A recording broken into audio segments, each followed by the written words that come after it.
ഈ പള്ളിയുടെ ചരിത്രത്തില് നീ ഇന്ന് വരെ കുമ്പസാരിച്ച് കണ്ടിട്ടില്ലല്ലോടാ ജോയി. എന്നിട്ട് ഇപ്പം ഇങ്ങനെ കുമ്പസാരിക്കാൻ മാത്രം അത്രയും വലിയ എന്ത് പാപകർമ്മമാണ് നീ പുതിയതായിട്ട് ചെയ്തത്? മുമ്പ് ചെയ്തിട്ടുള്ളതിനേക്കാൾ ചെറിയ ചെറിയ പാപകർമ്മങ്ങൾ ചെയ്തതിൻ്റെ പേരിലും നമുക്ക് കുമ്പസാരിച്ചുകൂടെച്ചോ? തീർച്ചയായും കുഞ്ഞെ, നിനക്ക് മാനസാന്തരം വന്നിരിക്കുന്നു എന്നാണ്, നീ ദൈവത്തിങ്കിലേക്ക് മടങ്ങി വന്നിരിക്കുന്നു എന്നാണ് അത് വെളിപ്പെടുത്തുന്നത്. കുമ്പസാരം മനസ്സ് ശുദ്ധീകരിക്കാനുള്ള ഉപാധിയാണ്. പാപമുക്തിക്ക് ഇതിലും മികച്ചൊരു സിദ്ധൌഷധം വേറെ എന്താണുള്ളത്? അച്ഛോ, നമ്മുടെ സണ്ണിയാ. ഓ, ഹലോ, എന്നാടാ സണ്ണി? ഞാൻ ഇവിടെ ഇച്ചിരി കുമ്പസാരിച്ചുകൊണ്ടിരിക്കുക. ഞാനിത് കഴിഞ്ഞ് നിന്നെ അങ്ങോട്ട് വിളിക്കാം. ഇടാ, നീ പറയുന്നത് കേൾക്ക്. ഞാൻ നിന്നെ അങ്ങോട്ട് വിളിക്കാമെന്ന് പറഞ്ഞില്ലയോ? നമ്മുടെ ആനയുടെ അച്ഛൻ എനിക്ക് വേണ്ടി വെയിറ്റ് ചെയ്യുക കുമ്പസാരം കേൾക്കാൻ. ഞാനിപ്പോൾ തന്നെ അങ്ങോട്ട് വിളിക്കാം. നേരം കളയാതെ കുമ്പസാരിക്കടാവേ, എനിക്ക് വരെ പണിയുള്ളതാ. ശരി ശരി. അച്ഛോ, ഞാൻ എൻ്റെ വീട്ടിൽ 2 പേരെ ഒളിപ്പിച്ചിട്ടുണ്ട്. ഞെട്ടണ്ട അച്ഛോ, ഇവർ കള്ളന്മാരും കൊലപാതകളൊന്നുമല്ല, ഒരാണും പെണ്ണുമാണ്. വെറും കാമുകന്മാർ. ഇനി നീ ഒന്നും പറയണ്ട, എനിക്കെല്ലാം മനസ്സിലായി. കൊലച്ചതിയാണല്ലോടെ ജോയി നീ ചെയ്തത്. കടുവാക്കുന്ന കുഞ്ഞൂട്ടി മക്കളിവിടെ വന്നിരുന്നു, ഭ്രാന്ത് പിടിച്ച് നടക്കുക അവര്. നിനക്കിതിന്റെ വല്ല ആവശ്യം ഉണ്ടായിരുന്നോ? എനിക്ക് പേടിയാവുന്നല്ലോ കർത്താവേ. അതിന് അച്ഛനെന്തിനാ പേടിക്കുന്നു? ഇനി എങ്ങനെ അവർ ഈ വഴി വന്നാൽ അറിയാൻ മേലെന്ന് ഞാൻ എങ്ങനെയാടാ പറയുന്നത്? ഒന്നുമില്ല, ഞാനൊരു അച്ഛനല്ലയോ? കുമ്പസാര രഹസ്യം പുറത്തു പറയുന്നത് പാപകർമ്മവും കർത്താവിന് നിൽക്കാത്ത കാര്യമാണ് കേട്ടോ. പീലാത്തോസ് കർത്താവിനോട് ചെയ്തതിലും വലിയ ചെയ്താണല്ലോ ജോയി നീ എന്നോട് ചെയ്തത്. ഞാൻ ഇനി എന്ത് ചെയ്യും എൻ്റെ പിതാവേ? നീ തന്നെ പറ. ശരി, അപ്പോൾ എന്തെങ്കിലും ആവശ്യം വന്നാൽ വിളിക്കാം. Thank you sir. Okay.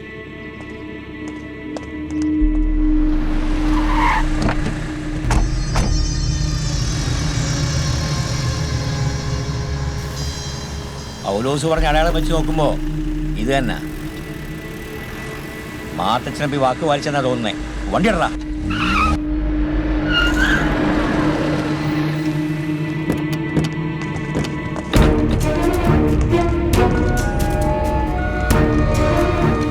Cherian Varghese എന്നല്ലയോ നമ്മുടെ പേര്? അതെ, എനിക്ക് മനസ്സിലായില്ല. മനസ്സിലാക്കി തരാനാ വന്നത്. ഞാൻ കരിമണ്ണൂർ കടുവാക്കുന്നിൽ കുഞ്ഞുട്ടി. ഇതെന്റെ മൂത്ത മക്കള് സോണിക്കുട്ടിയും സിബിക്കുട്ടിയും. ഞങ്ങൾ ഇളയ ചെറുക്കൻ സാംകുട്ടിയെ നിങ്ങൾ എവിടെ ഒളിപ്പിച്ചു വെച്ചിരിക്കുന്നത് അറിഞ്ഞാ കൊള്ളാം. പോലീസിനെ വിട്ട് അപമാനിച്ചു പോരാഞ്ഞ് പിന്നെ എന്തിനാ ഞങ്ങൾ ദ്രോഹിക്കുന്നേ? മേരി പ്ലീസ്, ഞാൻ സംസാരിച്ചോളാം ഇവരോട്. നിങ്ങളുടെ മകന്റെ യാതൊരു വിവരവും ഞങ്ങൾക്കറിയില്ല. ഞങ്ങളുടെ ഒരേ ഒരു മോള ആനി. അവളെവിടെ ഉണ്ടെന്ന് പോലും ഒരറിവുമില്ല. ഫോണിൽ വിളിച്ചിട്ട് അവളത് സ്വിച്ച് ഓഫ് ചെയ്ത് വെച്ചിരിക്കുക. എടോ ചെറിയാൻ വർഗീസേ, തന്റെ നാടകവും നിന്റെ അടുത്ത് വിലപ്പോകത്തില്ല. കളിയാക്കുവാന്നോ നിങ്ങള്? പള്ളി മുതലേക്ക് ഒരുത്ത നല്ല എ ക്ലാസ് കുടുംബമാണ് ഞങ്ങളുടേത്. 150 ഏക്കർ റബ്ബറും ചെറുക്കനെയും കൂടെ ഓസിന് അടിച്ചെടുക്കാനാ പ്ലാനെങ്കിൽ അത് നടക്കത്തില്ല. ഈ കുഞ്ഞുട്ടി അതിന് സമ്മതിക്കുകയല്ല. ഞാനൊരു അച്ഛനാണെന്ന് താങ്കൾ മറക്കരുത് സഹോദര. ഞങ്ങൾക്ക് വേണ്ട നിങ്ങളുടെ പണവും 150 ഏക്കറും ഒന്നും. എന്റെ മോക്ക് ജീവിക്കാനുള്ളതൊക്കെ ഞാൻ ഉണ്ടാക്കി വെച്ചിട്ടുണ്ട്. 40-40 വർഷത്തെ അധ്വാനം കൊണ്ട് അത് തന്നെ അവൾക്ക് അധികമാണ്. പണം മാത്രം പോരടോ, പാരമ്പര്യം വേണം. പാരമ്പര്യം. ഈ കുടുംബമഹിമ തറവാടിത്തം എന്നൊക്കെ പറഞ്ഞ ചില കാര്യങ്ങളുണ്ട്. അതൊക്കെ ഈ മാർക്കം കൂടിയവർക്ക് എങ്ങനെ അറിയാനാ?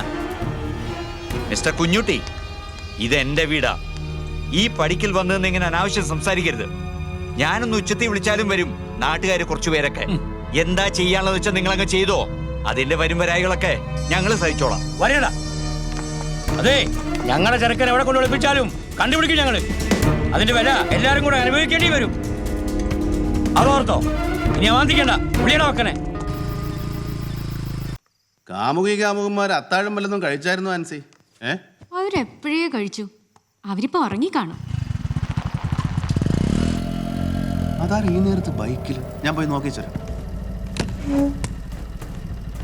ആരാന്നറിയാതെ വരാന്തയിലോട്ടൊന്നും ഇറങ്ങാൻ പോണ്ട ചോദിച്ചു.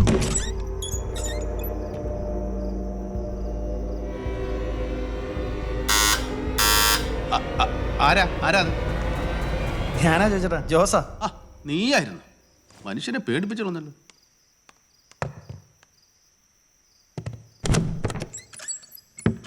നീ എന്നതാ ജോസ ഈ നേരത്ത്? ആ കുളപ്പുറം വക്കനും കൂട്ടി ഈ വഴിക്കും കണ്ട് പോന്നിട്ടുണ്ടോന്നൊരു സംശയമുണ്ട്. ജോയിച്ചേട്ടനൊന്ന് സൂക്ഷിക്കണമെന്ന് പറഞ്ഞ് സണ്ണിച്ചാൻ. ആ ഡില്ലിക്കാരെ നല്ലപോലെ ഒളിപ്പിക്കുക ബുദ്ധി. എന്നെ ഇങ്ങോട്ട് പറഞ്ഞു വിട്ടേച്ച് സർക്കിൾ ബാലകൃഷ്ണന്റെ വീട്ടിലോട്ട് പോയേക്കാ സണ്ണിച്ചാൻ. എന്നോട് ഇവിടെ വന്ന് കൂട്ടുകിടക്കാൻ പറഞ്ഞു. നീ ഇരിക്കും. ഓ, നീ ഇവിടെ നിൽപ്പുണ്ടായിരുന്നു. ജോസ് പറഞ്ഞത് കേട്ടല്ലോ. നമ്മളിനി എന്നാ ഇവിടെ ആൻസി? ഇത്ര ധൈര്യമില്ലാത്തവൻ പിന്നെ എന്നാത്തിനാ ഈ വയ്യാവേലിക്ക് പോയത്? കൊളപ്പുറം വക്കനെന്നാ ഇവിടെ വന്ന് എല്ലാരും അങ്ങ് കൊന്നു തിന്നോ? ഇതെന്നാ വെള്ളരിക്കാ പട്ടണോ? നമ്മളിവിടെ ജീവിക്കുന്നവരില്ലയോ? നീ തന്നെയാന്നോട് ഞാൻ ചെയ്ത് കുറച്ചു മുമ്പ് എന്നോട് പുറത്തോട്ട് ഇറങ്ങരുതെന്ന് പറഞ്ഞും വെച്ച് ഇപ്പൊ എന്നതാ ഒരു ധൈര്യം? നീ ചോദിച്ചതൊക്കെ ശരി തന്നെയാ. പക്ഷെ ആ ചാവടി കിടക്കുന്ന അതുങ്ങളെ വക്കം പിടിച്ചോണ്ട് പോയാൽ തീർന്നില്ലയോ നമ്മുടെ അഭിമാനം? ആ ചെറുക്കനുടെ നല്ല തല്ലും കിട്ടും, ആ പെണ്ണിന്റെ കാര്യം അതിലും കിട്ടും. പിന്നെ സണ്ണിയോട് ഞാൻ എന്നാ പറയും? അവന്റെ ഒത്തിരിക്കാലത്തെ മോഹമില്ലയോ പബ്ലിക് പ്രോസിക്യൂട്ടർ ഉദ്യോഗം? അതുകൊണ്ട് നമ്മൾ ഈ കാര്യത്തിൽ എന്നായെങ്കിലും ചെയ്തേ പറ്റത്തുള്ളൂ. തൽക്കാലം നമുക്ക് അവരെ ആ തേങ്ങാക്കൂടിന്റെ തട്ടയിലോട്ട് കയറ്റിയാലോ? മിനിഞ്ഞാന്ന് തേങ്ങയെല്ലാം ഇറക്കി തട്ടടിച്ചു വാരി വൃത്തിയാക്കി ഇട്ടിരിക്കുമല്ലയോ? അതിനാ കോവണി അഴിച്ച് വെളിയിലിട്ടിരിക്കുമല്ലോ ആൻസി. അതൊന്നും സാരമില്ല. ഒരു മേശയുടെ പുറത്ത് സ്റ്റൂൾ വെച്ച് അങ്ങോട്ട് കയറ്റി വിട്ടാൽ മതി. നിങ്ങൾ പോയി പെണ്ണിനെയും ചെറുക്കനെയും വിളിക്കും. അപ്പോഴത്തേക്ക് ഞാനും ജോസും കൂടെ തേങ്ങാപ്പുരയുടെ താഴോട്ട് എന്ന് ഒരു മേശ പിടിച്ചിട്ടെ. വാ.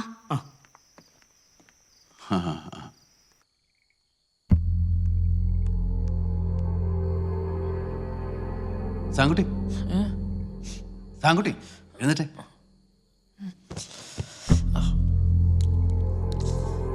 വന്നേ. എന്താ ചോദിച്ചേട്ടാ? സാങ്കുട്ടിയുടെ അപ്പം കൊളപ്പുറം വക്കനും വേറെ ഒന്ന് രണ്ട് കേടുകളെയും കൂടെ ഇങ്ങോട്ട് പറഞ്ഞു വിട്ടിട്ടുണ്ടെന്നാ കേൾക്കുന്നത്. സാങ്കുട്ടിയെ പിടിച്ചോണ്ട് പോവാൻ നിങ്ങളെ നല്ലതുപോലെ ഒന്ന് ഒളിപ്പിക്കണമെന്ന് ആ സണ്ണി വക്കീൽ പറഞ്ഞു വിട്ടിരിക്കുന്നത്. ഇവിടെ ഇപ്പം ഒളിക്കാൻ പറ്റിയ ഏറ്റവും നല്ല സ്ഥലം തേങ്ങാക്കൂട്ടിനെ തട്ട. തലമുട്ടാതെ നോക്കണമെന്നേ ഉള്ളൂ. കുറച്ചു നേരം മതിയല്ലോ. അത് കഴിഞ്ഞാൽ നിങ്ങൾക്ക് ഇങ്ങോട്ട് ഇറങ്ങി പോരുകയും ചെയ്യാം. അല്ലെങ്കിൽ വേറൊരു കാര്യമുണ്ട്, പായും തലണയും കൂടെ തരാം. വേണമെങ്കിൽ നിങ്ങൾക്ക് അവിടെ കിടന്ന് ഉറങ്ങുകയും ചെയ്യാം. എന്നാ? സ്വർഗസ്ഥനായ പിതാവേ, ഈ പാനപാത്രത്തിന്റെ കാര്യത്തിൽ നീ എനിക്കൊരു വെളിച്ചം തരണമേ. Praise the Lord. ഓലൻ നല്ല ആട്ടുംകുട്ടി പോലൊരു പെണ്ണിനെയാണ് നീ പാനപാത്രം എന്ന് വിളിച്ചത്. തോടിക്കൊരു തൊട്ടിയാൻ വെച്ചിരും. ഇക്കണക്കിന് നീ ആ പാനപാത്രം കുറെ ഉപയോഗിക്കും. അങ്ങനെയൊന്നും പറയല്ലേ ജോയിച്ചേട്ടാ. എന്റെ വാക്കുകളെ ചേട്ടൻ തെറ്റിദ്ധരിച്ചതാണ്. ഒന്നാം കട്ട. അന്നേരടാ സാങ്കുട്ടിയെ നീ പറയുന്നത് അപ്പൻ്റെയും ചേട്ടന്മാരെയും കൈ പെട്ടുപോയാ നീ ആനയെ ഉപേക്ഷിക്കുന്നാണോ? ഉപേക്ഷിക്കുക എന്ന് പറയുന്നത് ഒരു വാക്ക് മാത്രമാണ് ചേട്ടാ. നമ്മളുണ്ടാക്കിയ ഒരു വാക്ക്. ഞാൻ എൻ്റെ അപ്പനും ചേട്ടന്മാർക്കും കീഴടങ്ങേണ്ടി വന്നാൽ അത് ദൈവനിശ്ചയമാണ്. ആരും ആരെയും ഉപേക്ഷിക്കുന്നില്ല. എല്ലാം ദൈവം ചെയ്യുന്നു. എന്നാ പിന്നെ ദൈവം എന്നതെങ്കിലും ചെയ്യുന്നതിന് മുമ്പ് നീ ആനയെ എണീപ്പിക്ക്. നമുക്ക് ആ തേങ്ങ കൂട്ടിനോട്ട് പോവാം. അനി അനി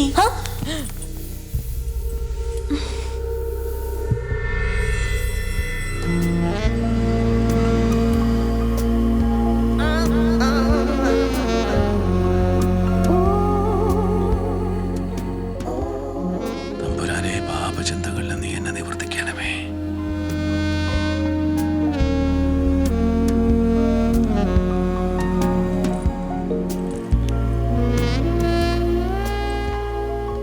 ആൻസി ഇപ്പം ഇങ്ങോട്ട് കയറി വരല്ലേ കർത്താവേ.